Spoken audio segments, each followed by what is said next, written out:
Welcome to Ninerology. I'm your host, Alan, and it has been a while. We took the off season off, and now the 49ers are back to training camp. Day one is in the books, and man, do we have a lot to cover. The first thing that's first is Jauan Jennings reported a training camp, was not a hold-in, and actually participated. That's great news considering last year you had, one, two, three hold-ins?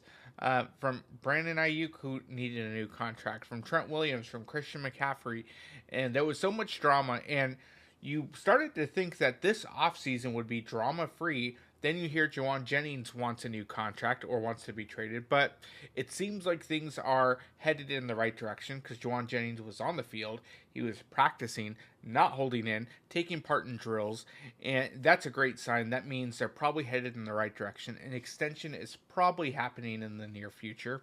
And so, super pumped that all eyes are on the 49ers and what they could be doing this year instead of on off the field drama.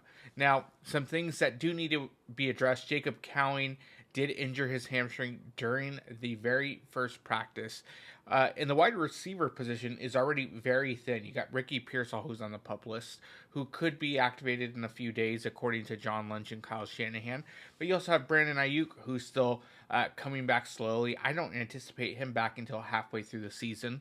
And then you have Jauan Jennings, who before today, we didn't know, was he going to be a no-show, what was going to happen there, so they absolutely need him, but it shows that we need depth at the wide receiver position, so I think a few calls need to be made, that there are some wide receivers out there on the open market. Now, I'm sure most of them want to wait until training camp probably plays out, because if there's a chance that they could be a starter because of injuries, they're going to want to choose the best scenario for them. And so we'll see what happens. The 49ers do need to address that spot, especially depending on how injured Jacob Cowing is. But regardless, they need to focus on that position. We saw that they made some movement there, but it was more for depth and not for any sort of contributions. And so, again, that needs to be addressed. But when you look at the offensive side of the ball, Trent Williams was back. He looked healthier than ever. You have Christian McCaffrey, who's back, who seems to have his spry back in his step and looks great. I think those two are going to be your key kind of features in order for the offense to do well this year. We saw a little bit of a step back last year, mainly because of the injuries.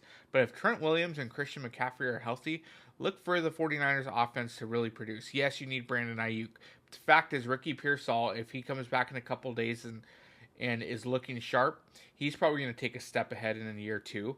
You have George Kittle, who is going to be the focal point in the offense. In fact, George Kittle was the first receiver on 11-11 drills to get that target for an explosive play down the field. And so I think George Kittle on the receiving end is probably going to be the focal point of the offense, as he should be. He is the best tight end in the league, and he needs to be treated as such in the offense. He needs to be option one most of the time when you're passing the ball, and then kind of work your way through the progressions. Jauan Jennings isn't going to blow anybody away with his speed. No, he's a possession receiver. He's going to get open. He's going to win those kind of nasty possession type catches. George Kittle can beat the man-to-man linebacker against him. He can also catch a corner. Now, he's not going to outrun them, but he's going to get him height, and very much Jauan Jennings type of player, but he can also run block. So you never know what way Kittle's going to attack you. So, which is why he is the perfect Swiss Army knife from the tight end position. And then you have Christian McCaffrey out of the backfield. So, you ask me, the focal point in the offense, it needs to go through Kittle. It has to be Kittle, McCaffrey, then to Jennings. Again, you hope that Brandon Ayuk comes back. You don't want to add too much pressure to Ricky Pearsall. Think about it. He didn't have a training camp last year. He was still recovering from being shot, and then he had hurt his shoulder. But we saw he started to blossom in season. So I think he's going to take a step forward, but you don't want to add all of the pressure of, hey, you're now the number one guy that needs to create separation and be our deep threat. That should be Jacob Cowing, but even though he got that injury, I think there's some other things you got to look out for, especially with Demarcus Robinson potentially having, to miss a few games due to performance-enhancing drugs. And so the 49ers have some work to do on the offensive side of the ball. But if you're healthy, specifically on the offensive line side, specifically when it comes to skill players like George Kittle and McCaffrey, then I think you are poised for some success. Now, let's jump over to the defensive side of the ball. Robert Saleh now back in the building, his first training camp back with the 49ers, and you start to see some of those wrinkles with Mykel Williams kind of moving inside to that D tackle position on third down rushes, which is great because you have Bryce Huff on one side and then you have Nick Bosa on the opposite side. And just seeing the size of Mykel Williams is huge. He kind of gives you like early impressions of like an Aldon Smith type of player, but maybe a little bit bulkier, but he's got that height. You see him standing next to Nick Bosa. He definitely towers over him. But I think he has the ability for a combination of strength, but also quickness in the hand. So somebody to keep an eye out for is Mykel Williams and how he, being paired up with Nick Bosa and Bryce Huff, how he can start to pay immediate dividends for the 49ers defense. And I think, again, under Robert Saleh's leadership, the 49ers defense is going to be able to continue to build on things. With Alfred Collins there in the middle as well, hopefully that run defense takes a step up. That was honestly one of the biggest Achilles heels for the 49ers, is the inability to stop the run. The 49ers are undersized at the defensive side of the ball. Fred Warner and previously with Drake Greenlaw, they were considered undersized linebackers. Even though Fred Warner is the best linebacker in the game, they're still considered undersized. So they rely heavily on the defensive tackles taking up the offensive linemen so that way they can roam free and make the plays that they need to. So that's why you pick up a guy like Alfred Collins. That's why you have a guy that's like a Swiss Army knife like Mykel Williams that can kind of slide in to the middle on pass rush downs.